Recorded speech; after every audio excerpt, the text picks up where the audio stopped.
कशा टीव्हीमध्ये आपले स्वागत आहे।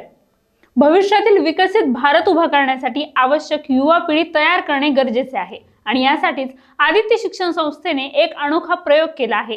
यामध्ये आयुर्वेदिक वैद्य यांची पिढी ही शुद्ध आयुर्वेद जाणणारी व पूर्ण विश्वासाने आयुर्वेद प्रॅक्टिस करणारी घडावी या दृष्टिकोनाने आदित्य शिक्षण संस्थेने आदित्य तीर्थात शास्त्र गुरुकुलचे आयोजन करण्यात आले आहे। हे शिबिर 5 तारखेपासून ते 13 जानेवारी पर्यंत सुरू झालं आहे। यामध्ये वसंतराव नाईक कृषी विद्यापीठ परभणीच्या कार्यकारी सदस्या तथा आदित्य शिक्षण संस्थेच्या संचालिका डॉक्टर अदिती सारडा यांनी या शिबिराचे आयोजन केले। या शिबिरात महाराष्ट्रातील अनेक तज्ञ वैद्य यांचे मार्गदर्शन या विद्यार्थ्यांना होणार आहे। यामध्ये विशेष करून या शिबिरात दरम्यान कसलाही मोबाईलचा वापर या शिबिरात विद्यार्थी करत नाहीयेत, त्यामुळे विद्यार्थ्यात आमूलाग्र बदल होताना पाहायला मिळतात, तसे विद्यार्थीही सांगतायत। आणि या सगळ्या गोष्टीचा आढावा घेतला आहे आमचे प्रतिनिधी रोहित दीक्षित यांनी।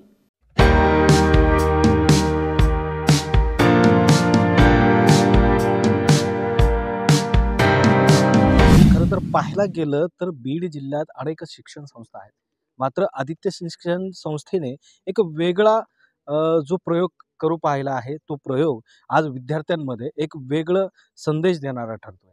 यामध्ये एक शिबिर त्यांनी राबवलं आहे आणि कशा पद्धतीने हे शिबिर आहे या विद्यार्थ्यांकडून, शिक्षकांकडून आणि या शिबिरात येणारे मार्गदर्शक जे आहेत ह्यांच्याशी आपण चर्चा करून पाहूयात। नेमकं हे वेगळं कसं शिबिर आहे, काय या शिबिरामध्ये वेगळेपण आहे, हेच त्यांच्याकडून जाणून घेऊयात। त्यातलाच हा एक उपक्रम गुरुकुल हा आहे। तसं पाहिलं तर गुरुकुल आज पुण्याला पण होतात, परंतु एखाद्या कॉलेजने वैयक्तिक स्तरावरती असं गुरुकुल आग्रहपूर्वक घ्यावं, हे भारतातलं आदित्य आयुर्वेद कॉलेज पहिलं कॉलेज आहे असं सांगायला मला खूप आनंद वाटतो। यामध्ये साहेबांच्या संकल्पनेनुसारच आपण इथे विद्यार्थ्यांना निवासी व्यवस्था केलेली आहे।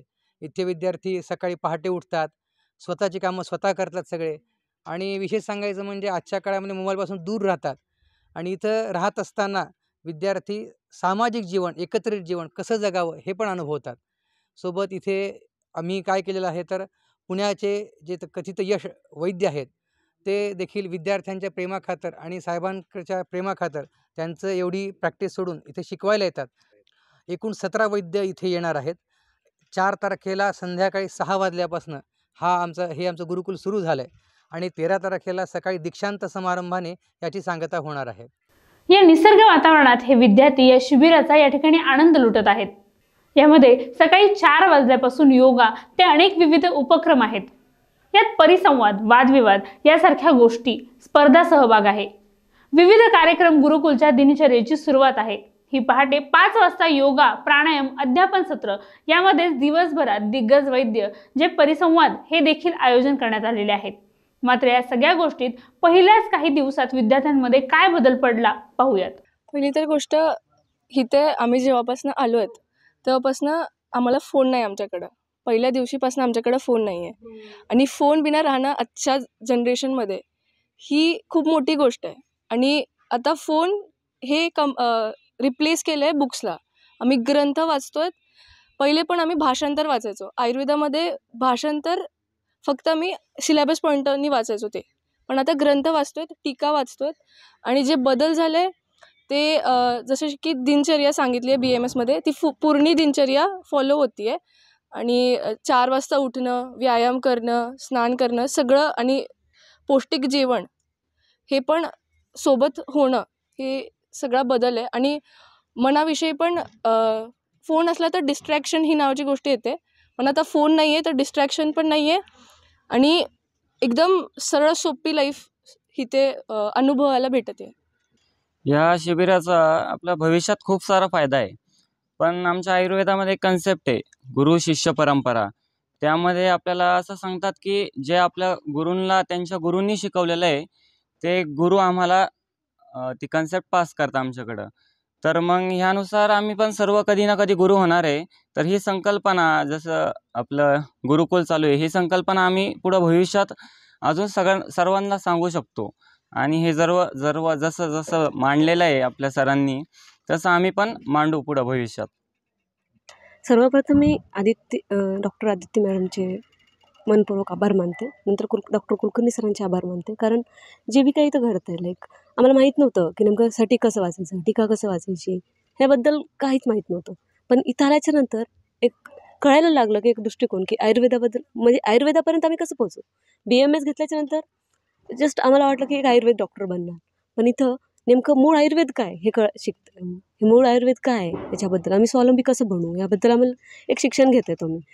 हे एक्झामच्या दृष्टिकोनातून अभ्यास कसा करायचा एवढंच फक्त माहीत होतं आम्हाला. फक्त सिलेबस कॉपीतून आम्ही अभ्यास करायचो. हां, हे एक्झामला येणार आहे आम्ही हे वाचू. पण डेली लाईफमध्ये प्रॅक्टिकल जीवनात काय इम्पॉर्टंट आहे ते आम्हाला नव्हतं माहीत. ते आज आम्हाला इथं कळतंय. यामध्ये महाराष्ट्रातील तज्ज्ञ आणि गाजलेले वैद्य देखील या शिबिरामध्ये मार्गदर्शन करताना पाहायला मिळतात. या शिबिरात हे वैद्य नेमकं या वैद्यकीय क्षेत्रातील आणि त्या वेदांचा कसा अभ्यास करायचा याचे मार्गदर्शन हे वैद्य करत आहेत. महाराष्ट्रातील 17 दिग्गज वैद्यांची या ठिकाणी वर्णी लागणार आहे. आदित्य आयुर्वेद महाविद्यालय बीड यांनी हा एक अतिशय एक महत्त्वाचा उपक्रम सुरू केलेला आहे आयुर्वेदाच्या शिक्षणाचा. संहिता म्हणजे आयुर्वेदाचे मूळ जे संस्कृत ग्रंथ आहेत त्यांचं अध्ययन व्हावं यासाठी म्हणून गुरुकुल ही संकल्पना यापूर्वीही सुरू करण्यात आली होती वैद्य दिलीप गाडगीळ सर यांच्या संकल्पनेने. परंतु हे कॉलेजेसनी सुरू करणं, आयुर्वेदच्या कॉलेजेसनी सुरू करणं हा एक अतिशय मूलभूत पायंडा या आदित्य कॉलेजने पाडलेला आहे आणि त्यामुळं आयुर्वेदाच्या मॅपवरती बीड हे शहर आलेलं आहे. हे खूपच अभिनंदन आणि स्पृहास्पद आणि अतिशय अभिनंदन करण्याची गोष्ट आहे. या शिबिराविषयी विशेष करून आवर्जून या शिबिराचे आयोजन करणारे आणि विद्यार्थ्याच्या सर्वांगीण विकासासाठी संस्थेचे मुख्य प्रवर्तक सुभाषचंद्रजी सारडा नेमकं काय म्हणतात याविषयी पाहूयात. बीड जिल्हा तसा सर्व दृष्टीने मागासलेला म्हणतात, परंतु ह्या जिल्ह्यातील लोकांमध्ये, मुलांमध्ये किंवा बाहेरून जे मुलं येतात शिकायला त्यांच्यामध्ये सर्व प्रकारचा अवेअरनेस येण्यासाठी हे गुरुकुल शिबिर आम्ही आयोजित केलं आहे. हे पाठ्यपुस्तकात किंवा कुठेही नाही, परंतु सर्व मुलांचा सर्व दृष्टीने विकास होण्यासाठी हा एक शिबिर आम्ही आयोजित केला आहे. यामुळं शिक्षणापेक्षा पलीकडे जाऊन व्यावहारिक नॉलेज आणि आपण जे शिकलो ते आपण व्यवहारामध्ये कसा त्यात बदल करायचा आणि सर्वतोपरी आपली व जिल्ह्याची आणि देशाची प्रगती कशी करायची यात हे शिकणं गरजेचं आहे. यामुळं हे आम्ही शिबिर आयोजित केलेलं आहे. या शिबिरामध्ये काय काय संकल्पना तुम्ही आत्मसात या ठिकाणी करायला लावल्या आहे? सर्व दृष्टिकोनातून वैद्यकीय शिक्षण आणि जे पुस्तकात नाही म्हणून बाहेरचे त्या विभागाचे तज्ज्ञ माणसं बोलून, तज्ज्ञ डॉक्टर्स बोलून विभाग वाईज विद्यार्थ्यांना शिकवण्याचं वेळ आम्ही उचललेलं आहे.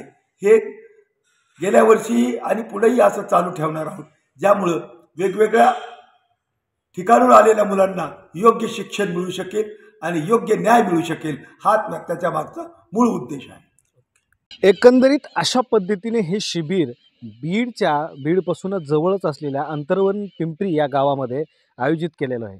यामध्ये जर पाहायला गेलं तर विद्यार्थ्यांना मोबाईलसुद्धा या शिबिरामध्ये वापरून दिल्या जात नाही, कारण या मोबाईल विरहित कशा पद्धतीने आपल्या आयुष्यातले हे 24 घंटे वापरायचे, त्याचबरोबर हे वैद्यकीय शिक्षण कशा पद्धतीने घ्यायचं आणि भविष्यात या शिक्षणातून कशा पद्धतीने जे आजारी व्यक्ती असतील त्यांच्यावर कसे उपचार करायचे आणि बित्तम शिक्षण कसं घ्यावं या सगळ्या गोष्टी या शिबिरामध्ये हे विद्यार्थी सांगत आहेत. अशा पद्धतीने आणि या शिबिरामध्ये जवळपास 17 महाराष्ट्रातले नव्हे तर जगातले 17 तज्ज्ञ या ठिकाणी या विद्यार्थ्यांना मार्गदर्शन करण्यासाठी येणार आहे. गेल्या 4 तारखेपासून सुरू असलेलं हे शिबिर आता 13 तारखेपर्यंत चालणार आहे. लोकाशा टीव्हीसाठी रोहित दीक्षित, बीड.